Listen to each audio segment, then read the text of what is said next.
Hello, हमें question given है। हमें दिया गया है कि माना lambda is not equal to zero एक वास्तविक संख्या है।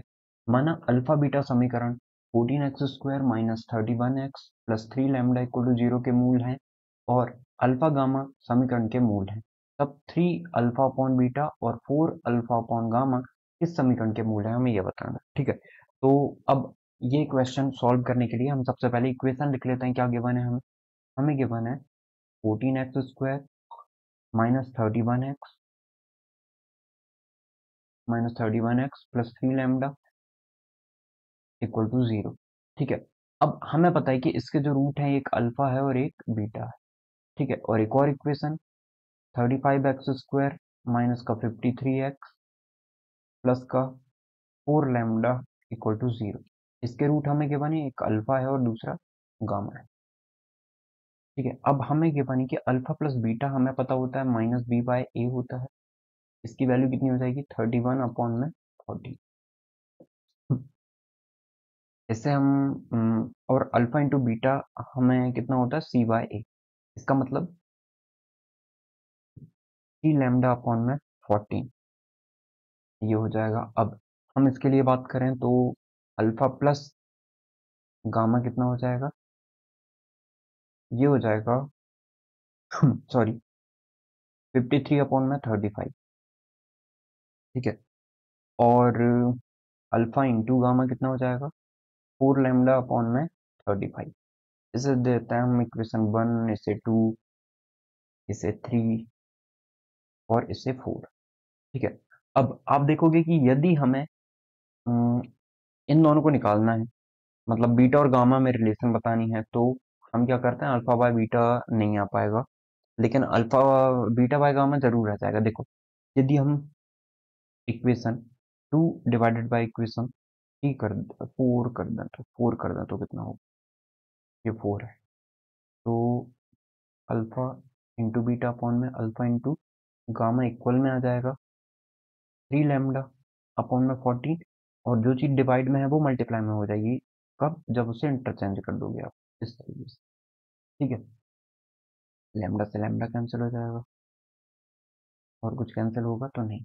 अल्फा से अल्फा कैंसिल हो जाएगा, मतलब आप बोलोगे बीटा अपॉन में गामा कितना होगा।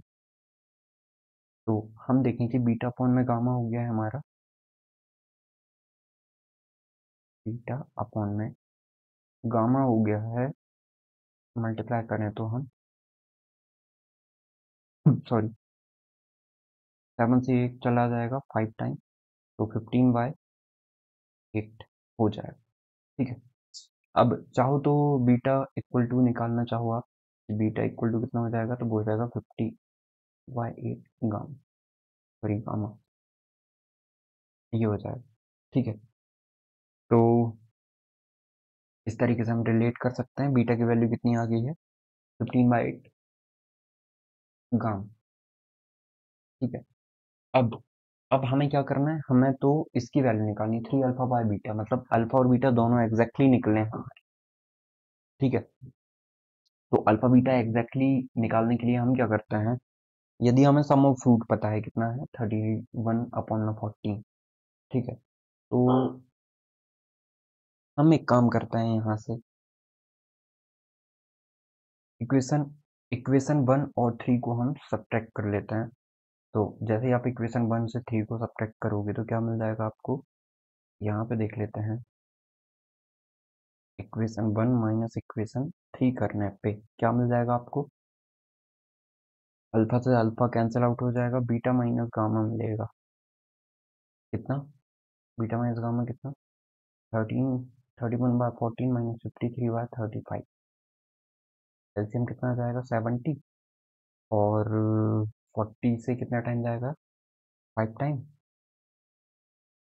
ये 155 आ जाएगा। ये कितने टाइम जाएगा? 2 टाइम, 106 आ जाएगा। सॉल्व करते हैं तो 15 में से 6 जाएगा तो 9 बचेगा, और 14 4 में से 0 तो 4 अपॉन में 70। तो 7 से कितने टाइम? 7 टाइम, और ये 1 टाइम, तो 7 अपॉन में 10 आ जाएगा। बीटा माइनस का सॉरी बीटा की वैल्यू निकाली थी हमने, कितनी आई थी? 15/8 gamma. 15/8 gamma minus gamma equal to में 7/10। इसे सॉल्व करें हम तो ये कितना आ जाएगा, 15 गामा माइनस 8 गामा अपॉन में 8 इक्वल टू में 7/10। ठीक है, तो ये 2 से 4 टाइम, ये 2 से 5 टाइम, ये ऊपर कितना आ जाएगा, 15 में से 8 जाएगा तो 7 बचेगा, 7 गामा, 7 तो 7 कैंसिल हो जाएगा। तो इसे हम यहाँ पे वैल्यू निकाल लेते हैं इसकी पहले। तो 7 गामा अपॉन में 4 इक्वल टू में 7/5। 7 से 7 कैंसिल आउट, गामा की वैल्यू 4/5 आ जाएगी, सॉरी 4/5 आ गई गामा की वैल्यू। ठीक है, अब हम एक काम करते हैं, गामा की वैल्यू पता है तो बीटा की वैल्यू आ जाएगी इससे। बीटा इक्वल टू कितना हो जाएगा, 15/8 मल्टीप्लाई में 4/5, 5 से 3 टाइम, 4 से 2 टाइम, 3/2 आ गई। बीटा की वैल्यू आ गई है 3/2। अब बीटा की वैल्यू पता है, अल्फा की वैल्यू आ जाएगी। बीटा की वैल्यू यदि हमें पता है तो अल्फा की वैल्यू आ जाएगी। कैसे, यहाँ से देखो, इसको यदि हम देखें इस तरफ तो अल्फा प्लस बीटा की वैल्यू कितनी है, 3/2 इक्वल टू कितना है, 31/14। तो अल्फा कितना आ जाएगा, इस तरफ जाएगा ये 31/14 माइनस का 3/2, एलसीएम कितना आएगा 14, 31 माइनस का 21। ठीक है, तो अल्फा इक्वल टू कितना आ गया, 10/14 या 5/7। अल्फा कितना आ गया, 5/7 आ गया। ठीक है, तो अल्फा बीटा गामा सारी चीजें आ गई है, अब हमें बस इस पर वैल्यू रखनी है। ठीक है, तो हमें इस इस समीकरण के मूल कौन से होंगे हमें ये बताना है। तो वैल्यू पुटिंग से तो करना मतलब बेवकूफ़ी होगी, क्योंकि इतने सारे बड़ी बड़ी डिजिट्स हैं। तो हम एक काम करते हैं, हम 3 अल्फा बाई बीटा और ये वाला फॉर्मूला यूज कर लेते हैं हम, कि we know that x square minus sum of root plus product of root, ये वाली प्रॉपर्टी यदि हम यूज करें तो हम बोलेंगे कि इक्वल टू में जीरो ये आता है। तो सम ऑफ रूट निकाल लेते हैं। ठीक है, तो सम ऑफ रूट मतलब रूट क्या आते हैं हमारे, 3 alpha by beta, 4 alpha by gamma, 3 alpha by beta, 3 alpha by beta plus 4 alpha by gamma, यही है। इनका सम निकाल लेना है एक बार इनका प्रोडक्ट निकाल लेना है। ठीक है, तो सम निकालेंगे तो कितना आ जाएगा ये, 3 अल्फा इंटू गामा हमें चाहिए होगा। ठीक है, तो हम एक काम करते हैं, इसको सॉल्व भी कर लेते हैं। यदि एलसीएम ले लें तो बीटा गामा हो जाएगा और गामा का मल्टीप्लाई होगा तो 3 alpha gamma plus 4 alpha beta. ठीक है, ये आ गया। अब अल्फा इंटू बीटा भी हमें पता है, alpha into beta 3 लैम्डा/14।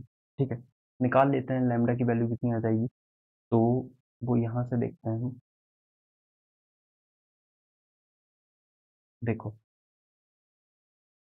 Alpha into beta कितना होगा, 5/7 मल्टीप्लाई 3/2, तो 15 अपॉन में 14 इक्वल टू में 3 लैम्डा अपॉन में 14।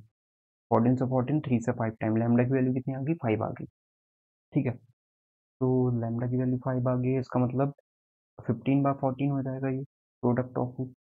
और ये इसको मैं लिखना चाहूँ तो ये हो जाएगा 5 है तो 20/35। ठीक है, या सॉरी 4/7। ठीक, और ये आ जाएगा 15/14। ठीक है, तो देखते हैं आगे,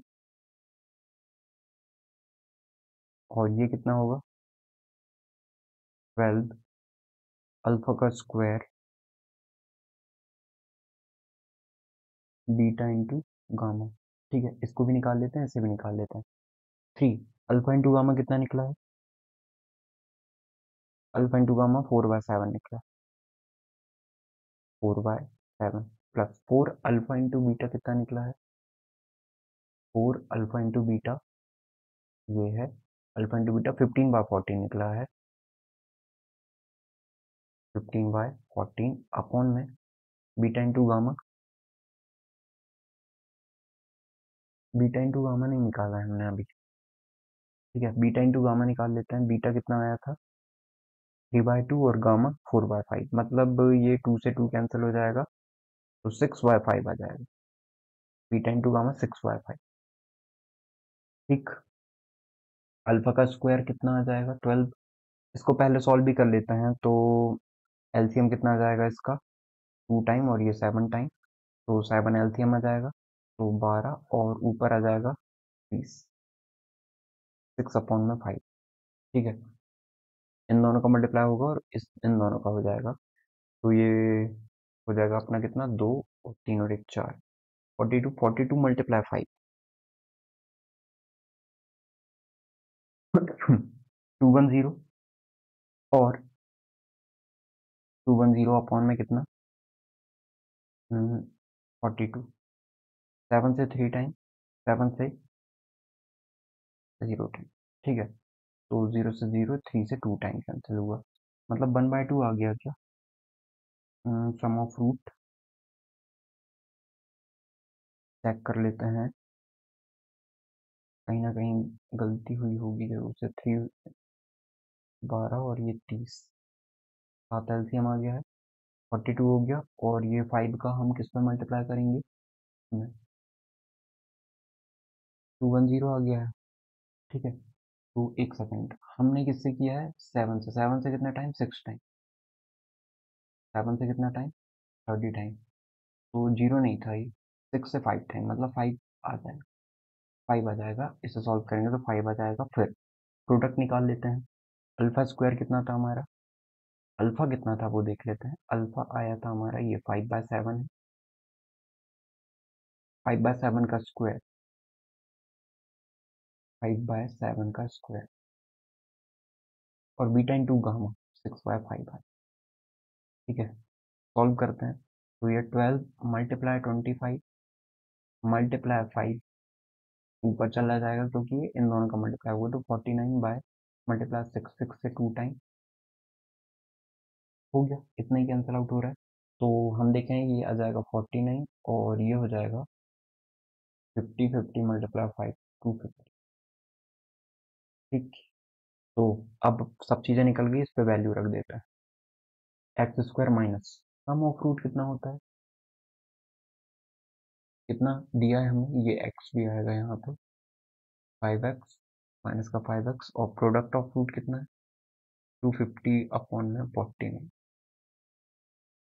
49 जिसके मल्टीप्लाई में होगा वही करेक्ट आंसर है, ये हो सकता है और ये हो सकता है, ठीक है।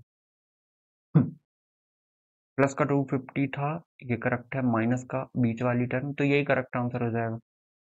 ओके, आई होप आपको समझ में आया होगा कैसे हमने किया। अब यदि एग्जैक्ट निकालना है तो निकाल लेते हैं, 49x² माइनस का 5 से मल्टीप्लाई करेंगे तो 245x प्लस का 250, एलसीएम 49 था, एलसीएम 49 है, क्रॉस मल्टीप्लाई करेंगे तो 49 मल्टीप्लाई 0, तो आ जाएगा 49x² माइनस का 245x प्लस का 250 इक्वल टू में 0। ये हमारा सिर्फ यही मैच कर रहा है ऑप्शन नंबर थर्ड का, मतलब ऑप्शन नंबर 3 ही हमारा करेक्ट आंसर हो जाएगा। आई होप आपको समझ में आएगा कि हमने कैसे सॉल्व किया इस क्वेश्चन को, और कैसे मतलब हमने सम ऑफ रूट और प्रोडक्ट ऑफ रूट निकाले। Think your correct answer is option number 3।